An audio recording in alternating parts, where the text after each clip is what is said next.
it's your host, Rick Houston.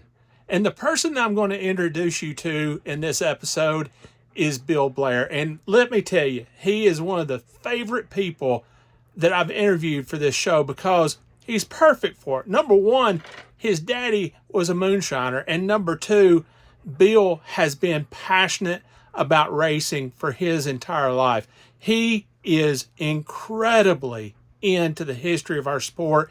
He is keeping it alive, and that's something that this podcast is all about. I hope you enjoy my conversation with Bill Blair. Well, Bill, first of all, I've got to tell you that your shop here is just absolutely beautiful. I mean, it's just, yeah. You've really done a good job honoring your dad and honoring the history of the sport. What was it that caused you to want to put this together? Well, it goes years back. When my dad started racing, I followed him around like a shadow. Wherever he went, I went. It was like, can I go? Come on, let's go. And I went to a lot of races.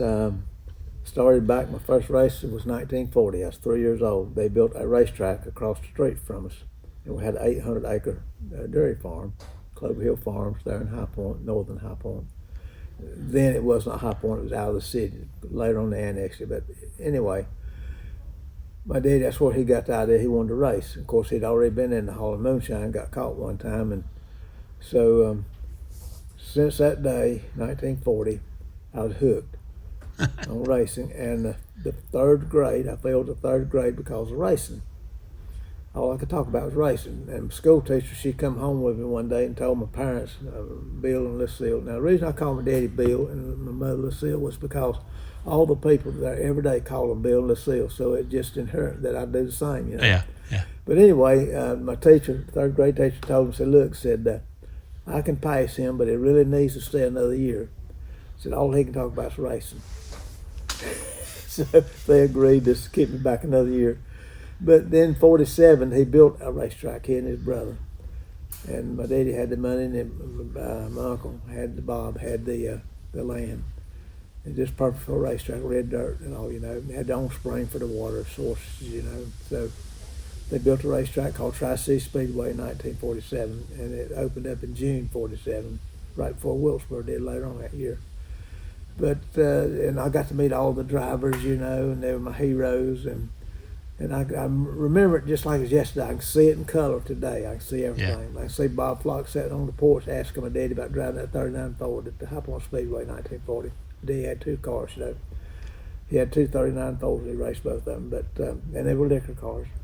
So that sort of got it started. Then later on in life, I wish I had been born with my sister because she's 7 years older than I was, and I could be more of a help to my dad. Yeah. And actually, it was about, I guess, 52, 53, I began to know what a 9/16 wrench was. I could go get it for him, and I could do little things, you know. But and as it progressed, by the 10th grade, I was building race motors.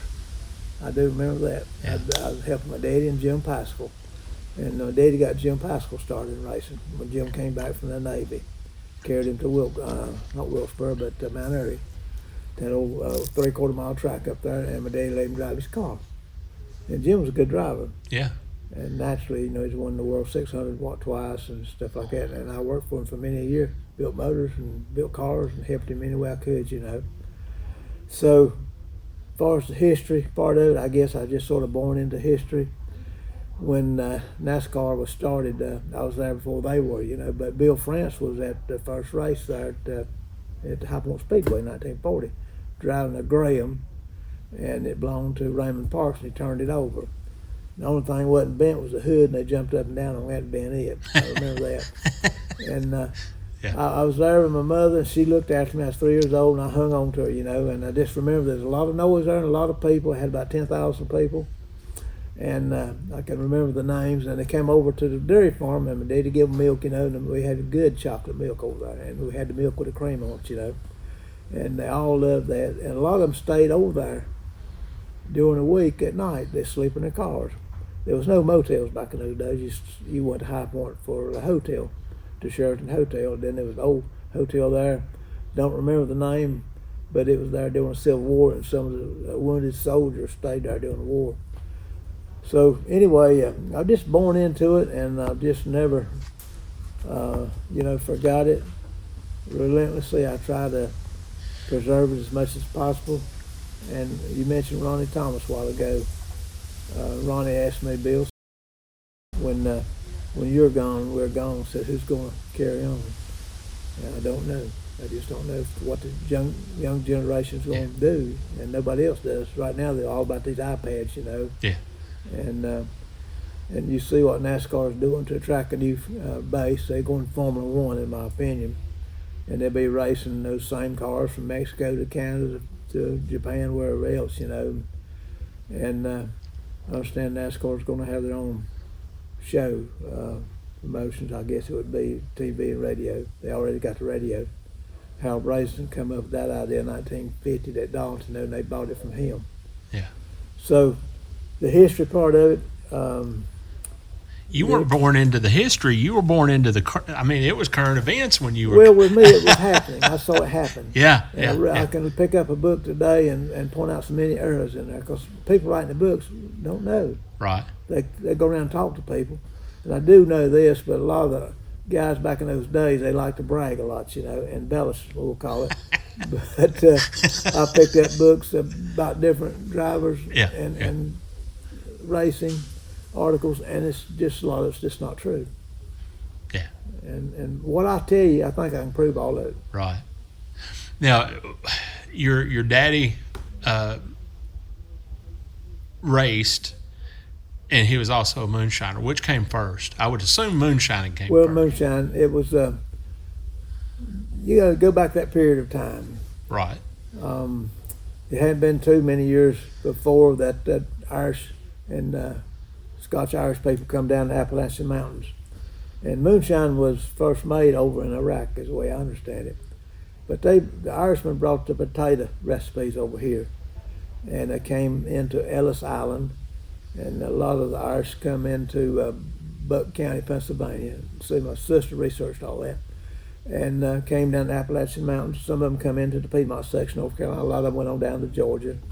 But the Cherokee Indians introduced them to corn. The next thing you know, they're making corn whiskey. That's what they call it. And they liked that. And if you had a good recipe, and it was good liquor, they used that to barter with. I mean, really good white liquor like this right here. It is good. Yeah. I like it with pineapple juice, It just makes a good drink with a little bit of ice in it. But that was a substance or a moonshine that they could make a living with, and as a result, they helped a lot of people. They had the money. A lot of them didn't have a lot of money, but they had more than they had, There's a big difference between $100 and $10. So they helped the churches, they helped the schools, they helped a lot of people during hard times. The moonshiners did, and in regard to racing, if I go back to my daddy and use him as an example, he did it because of there was 7 boys on that farm and their daddy was a congressman here in North Carolina in the 1930s, and he stayed gone all the time, basically politicking. And he started Elks Club and High Point, 2 churches. He's always busy, mingling with the people. Your daddy? No, my granddaddy. Granddaddy. That's John Branson Blair. Right. And so he left the boys back at the farm, and the oldest boy ran the farm. So my daddy, he's a restless young man, and he wanted things to do and go places, see things. He's always wanting to go. And next thing you know, he was into liquor. And where he got started, I can't really tell you, but I got an idea. But he got enough money up, he bought him a new Ford, a 32 Ford, and started going to Martinsville. He had met a guy named Sam Rice. Sam, as you know, was a bootlegger, moonshiner, and he had heavy equipment. He married a lady that had lost her husband, and she was widowed, and she had equipment to build highways with. So Sam took it and built the Martinsville Speedway, and that's how he got his third interest in that track up there. And so Sam he had a liquor still, believe it or not, in a tractor trailer one time. He'd back up to the creek and make liquor, really. And so my daddy bought from him, and he also bought some from Clay Earls. Clay ran a place called The Spot. It was down at the bottom of the hill on 58 going out of Martinsville. And Sam had a place on top of the hill up there called the Martin Eat Club, him and his brother. And so I've been to both places, but when I was just a kid, 8, 9 years old, you know. And I remember the murals on the wall and all the secret rooms, poker rooms they was gambling in. Yeah. And so he'd bring the liquor back home and stack it in it's sort of like a apartment and garage behind the house he had rented. And before that, I was born in an old plantation home built in the late 1700s. You get a picture of that a little bit later, but that's where he started really there. But he started that 32 Ford, hauled liquor back to High Point, then established a liquor route, you know, and had a lot of people buying from him. And like the people that ran the theaters in High Point, Hugh Abercrombie and his wife. And that's how I met all the cowboys. I'll tell you that in a little bit. But anyway, next thing you know, he heard about a race in Charlotte, North Carolina at the fairgrounds. So he went over there. And I can't tell you what year it was. But see, racing just getting started. I think the first official race that I know of that was promoted as a race and paid a purse and you paid to get in with the fairgrounds down in Spartanburg, South Carolina, 1939. And beyond that, they'd been doing it down at Daytona Beach. They started out at Daytona Beach running about like a road course at Ormond, run through the streets, you know, back across the beach and back through town. I believe that was in 35, something like that. And Sam Rice, believe it or not, won down there. Yeah. And I believe he won a race down in 46. Sam Rice did. No, I believe it's in the 30s. He's an old timer, you know. Always had a signature hat on, much like Raymond Parks. But that's how my daddy met him, through liquor. And Sam had been to Daytona Beach, and I feel sure he told my daddy about the racing. And I think that's where he got started in racing, was through Sam Rice. Because later on, Sam let my daddy drive. He bought some cars for my daddy to race in the late 40s and early 50s. And that's where my daddy met Curtis. Got to know Curtis pretty good because Curtis had started at, I believe, Mount Airy. And he came to Bluefield, and I was there with my daddy, and my daddy won that race, and Curtis finished second. He went to Wistful, Virginia. My daddy won that race, and this was like 46 or 7. And Gil Warren was there, and I believe Curtis finished second, Gil was third, or vice versa. But my daddy won. I got a newspaper article about that. So this led to racing. Right. And now you go back and look at Curtis, same deal. You go back and look at the boys down in Dawsonville, Georgia, same deal. They started hauling moonshine before they started racing. And Tim Flock used to tell the story, and I believe it, that they used to argue about who had the fastest car. And so they picked them out of the field somewhere, and the farmer let them go down that field. Yeah. I think they took a road grader and made them a track, and they got out there betting money who could win. And that's basically how it got started there. And if you look at the whole picture, racing really, as we know it, started down at Daytona Beach. And it come up, let's say, the interstate at 95 to 85. It came from Daytona, Jacksonville, on up to Greenville, Spartanburg, and to Charlotte, and then to here, then on up the road to Richmond. And France, if you go back and look where he lived, he come with it. And eventually he ended up promoting races and then an organization, you know. And the moonshine and bootlegging, he built Tri-City Speedway, North Wilkesboro Speedway, Martinsville Speedway, the old, let's say, they used to call it the New Charlotte Speedway. Of course, it wasn't new, it was 1947. That's 5 right there. Yeah. And many, many more probably that it built. But without moonshine, where would it be, you know? Where would you be? So, I don't know. It's just, I can see it, saw it happen, and knew the players and got to meet a lot of people. And if I had it over again, it wouldn't change a thing. Wonderful people. At what point do you think that motorsports and racing started to get away from those moonshine roots? Late 80s, early 90s. That early? That late? I think so, yeah. Okay. So you still had Buddy Ayrton. Yeah.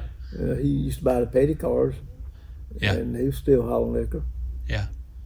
And that car will be up. One of his cars will be at Mount Airy, and Joey's gonna bring Yeah. it on the old Right. truck they got from the petties in Uh-huh. the trailer.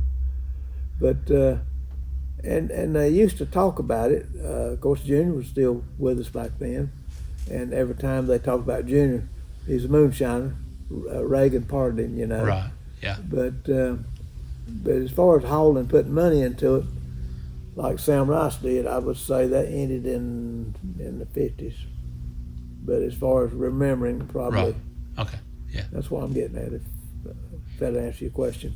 Now, tell me about the Moonshine and Racers reunion that you have coming up. That's September. September 14th. The deal there is that Occoneechee Speedway, opened 1948. I was at the first race down there. And I got a video of that race. And Wow. I think, I believe Fonnie might have won it, but there's 4 cars out in front of everybody else. Curtis, Fonnie, my daddy, and one more, and I believe it's another Joe Wolf car. But the rest of the field's way behind them. And the people sitting in the grandstand, you follow them around that racetrack watching them cars.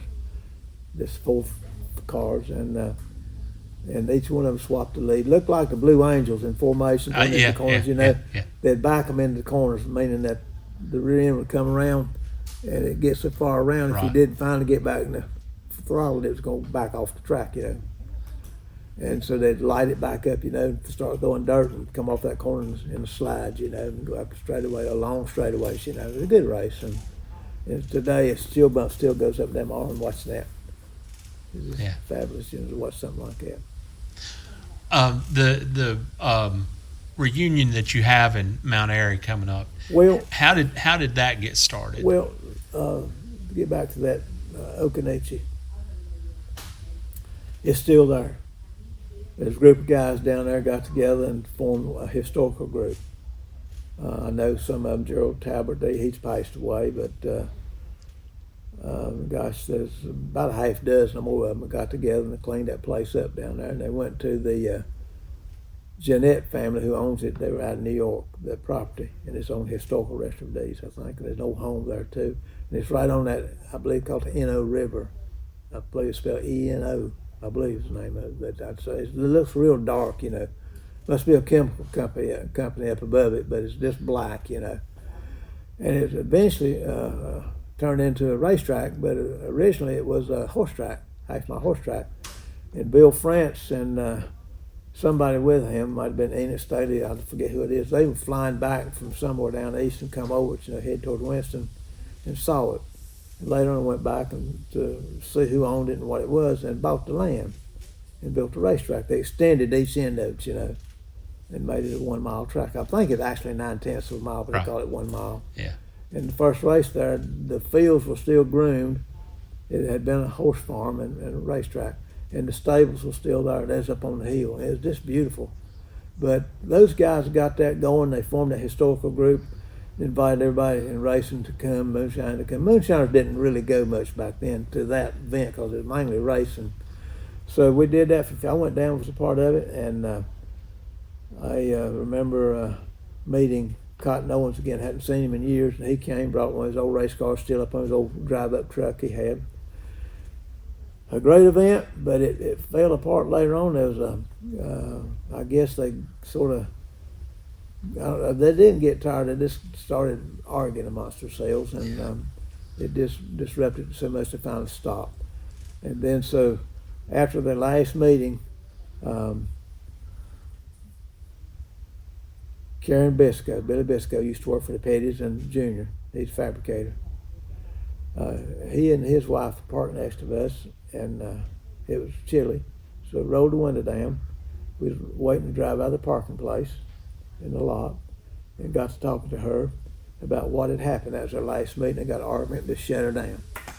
So at that time, I think a guy named, what was his name? But anyway, he teared up because that was the last meeting, and he was a former racer himself, drove number 69, so if he turned it over, it's still 69. I'll never forget that. Yeah. And Gene Hobby's his name. And I asked her, I said, what do you think about, I knew she was from Mount Airy, what do you think about Mount Airy? You think they would do something like this? She said she thought that they would, but her husband, Billy, he didn't think so. So anyway, I called and talked to Jerry Hatcher. He was a flagman for NASCAR, and his daddy used to race, Earl Hatcher, but he raced for my daddy back in the 40s. Good people. And talked to him, and next thing I was talking to H.W. Golden. They call him Hobie Golden, I believe his name, and he moved to Florida. But anyway, we talked to them, and nothing ever got going. And so we were down at Daytona racing North Turn, and we were there talking, and there's a guy named Ed Heinz come up, and we're talking to him too. You know, Ed was a fundraiser kind of guy with racing parts. He'd go to the race shops and get stuff to resell, you know, at silent auctions. So one thing led to the other, but nothing ever happened. And so one day Sheila and I was up there, and I asked a lady there at the embroidery shop there in Mount Airy about this lady named Gail Hyde. I'd been trying to reach her and never could get in touch with her. I called in more about 9 o'clock, not knowing she didn't get there till 10. Yeah. But anyway, I didn't call that much, maybe once a month, something like that. And so she said, well, she's got a store right over on the corner on Franklin Street. And go over and see her. So I did after I got me a hat, you know. And so whenever I talked to her, and she told me that they had, in fact, had been by to talk to her. And the word was from her was that she told them they just wasn't interested. The way they wanted to do it wasn't what they would do in Mount Airy. I think Hobie wanted to do it out of his, he had a complex up there, a 5,000 square foot building like this one, and there's a bed and breakfast type place. And then Gail owned the racetrack property, her and her brother, and he wanted to go over and use that facility and then his facility, but that wouldn't help Mount Airy really much, you know, so they didn't do anything. So anyway, she got back with me, said they'd meet with us, and so we went to have a meeting down in the basement there at the visitor center.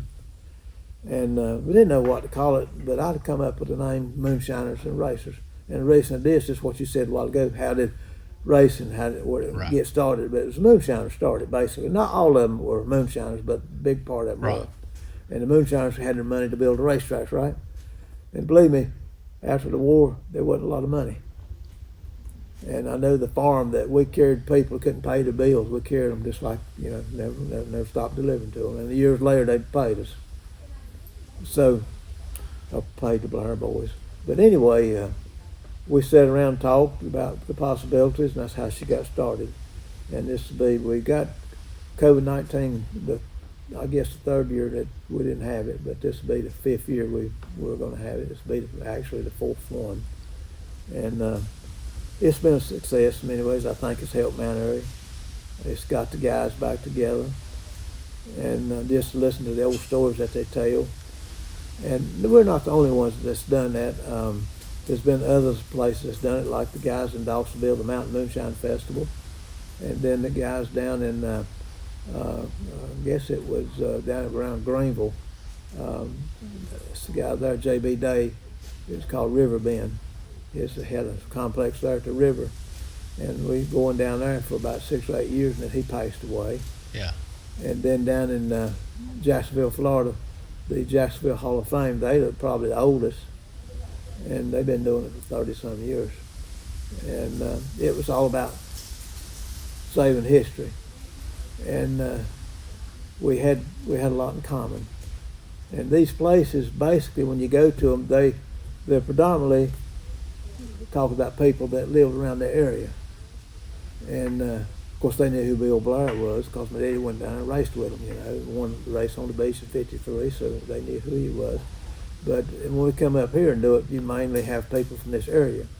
But we have a lot of them coming up here now because this part of the country, they like it. Right. And of course, up here, they don't charge you $300 a night for a motel. You can go get a motel up yonder for good one for $100, you know. Yeah.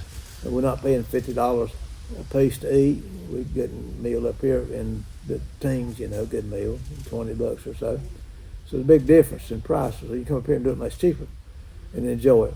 But and we got an old racetrack you can go to. So did Hillsborough, Okanagan. You can go to. That's the key to having an old racetrack. And I think really, if you stop and think about it, Wilkesboro, that'd be a wonderful place to do one too. Yeah. And but it's just that's sort of a deal going on, but it's dying out. I'll tell you why it's dying out.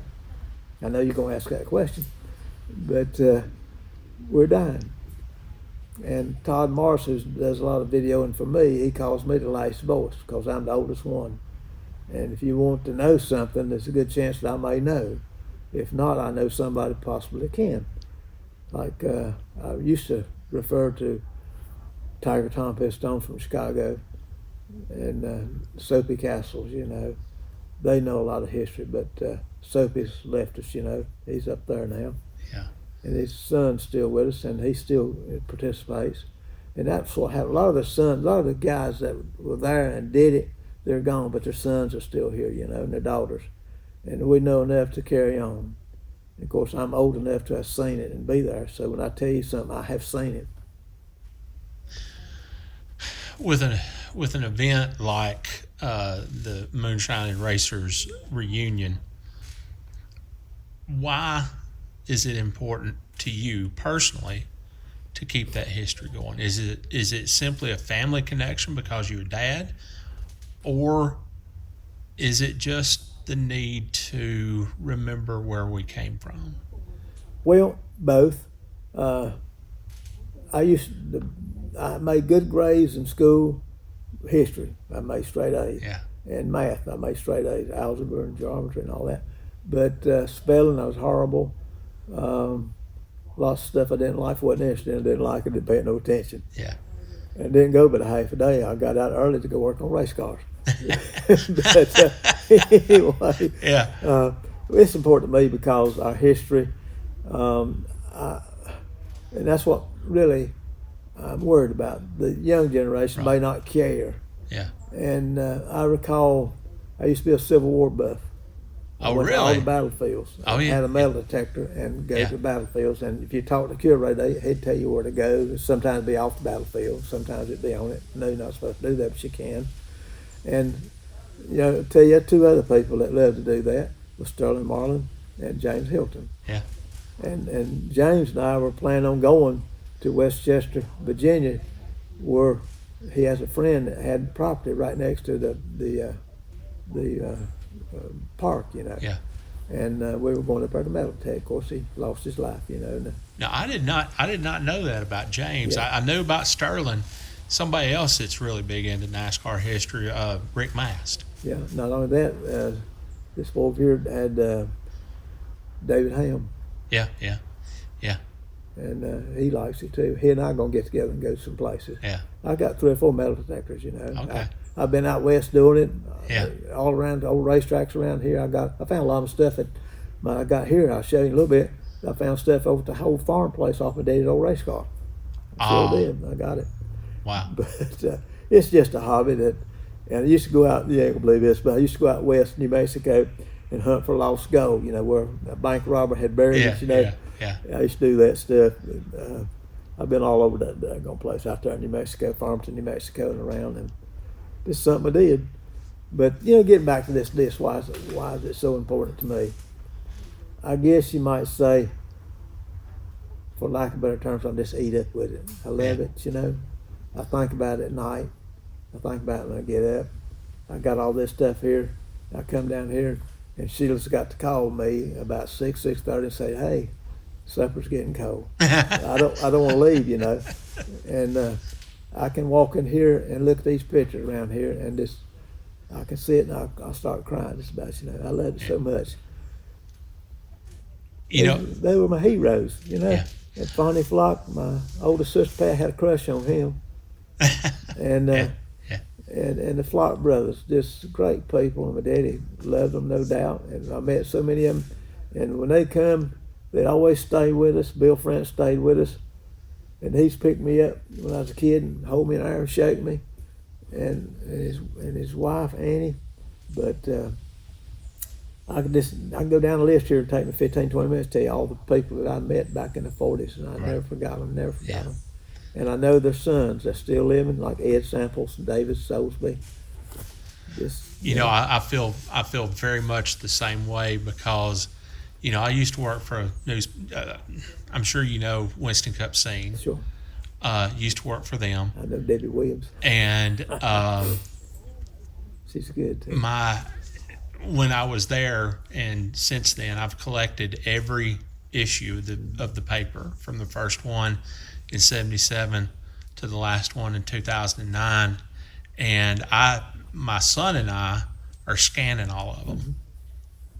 And so far, we've made it from 1977 through early 1995. So almost 20 years of newspapers that I can pull up on my iPad or my computer or whatever, and just, like you say, get lost in that history because, I enjoy going back, and I remember, I enjoy remembering stories that I wrote.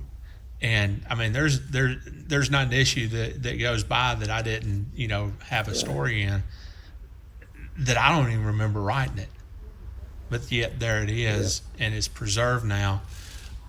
So I know exactly where you're coming from. Now we're probably obviously from two different eras.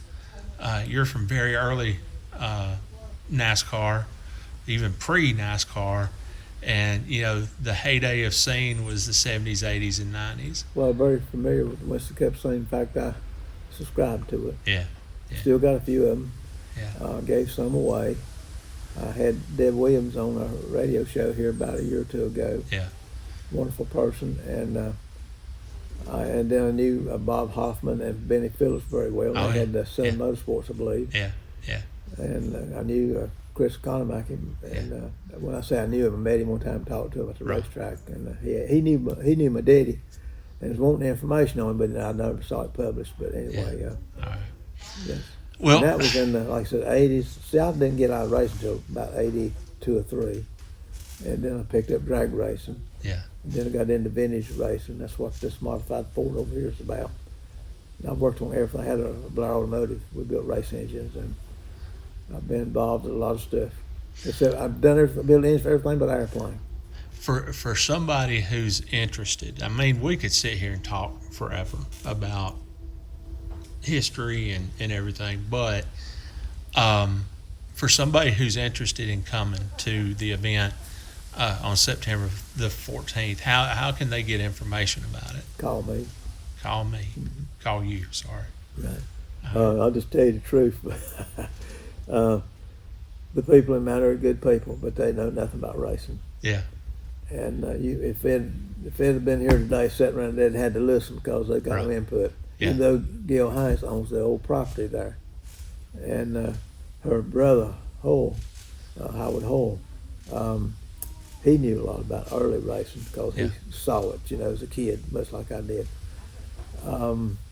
But is there a website or anything? Yeah, they got a Facebook page. They don't have a website, but they got a Facebook page. What's the Facebook page? Moonshine Racers Union, Mount Airy. Moonshine Racers Union. Okay, all right. But it's just Sid and I more or less advise them. Yeah. And sometimes they go along with it, sometimes they don't. Right. They don't. For me, I just don't understand them. They don't understand me probably, but they don't talk the lingo like we do. Yeah. All right. Well, good deal. All right. So, what did you think of the conversation with Bill?